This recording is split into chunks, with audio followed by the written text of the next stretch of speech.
โครงการ Toyota กีฬาปันเตเพื่อน้องๆทุกคนได้มาเยี่ยมยามน้องๆนักเรียนที่แข่งหลวงพ่อบาง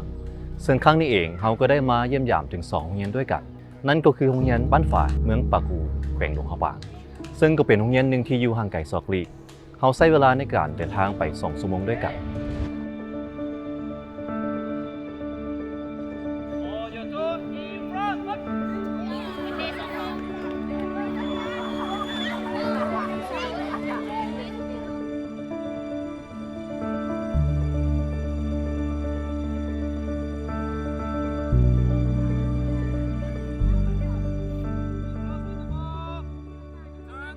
และอีกโรงเรียนหนึ่งที่สำคัญเลยก็คือโรงเรียนเด็กกำพร้าอยู่บ้านมาเมืองหลวงพ่อบางซึ่งก็เป็นโรงเรียนที่ยังมีความต้องการความช่วยเหลือหลายไม่ว่าจะเป็นในด้านของเสบียงอาหารและก็อุปกรณ์ต่างๆน้องๆนักเรียนต้องได้มีการเฮ็ดกิจกรรมในการปลูกฝังเลี้ยงสัตว์และก็เอาเสบียงเหล่านั้นมาเฮ็ดเป็นอาหารในการรับประทานในแต่ละมื้อ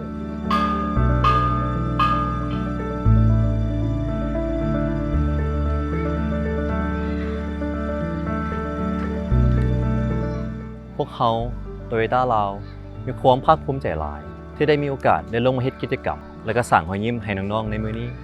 พร้อมเดียวกันนั้นเขายังได้มีการมอบอุปกรณ์กีฬาต่างๆให้กับน้องๆเพื่อนำไปฝึกฝนพัฒนาทักษะการปฏิบัติของน้องๆเอง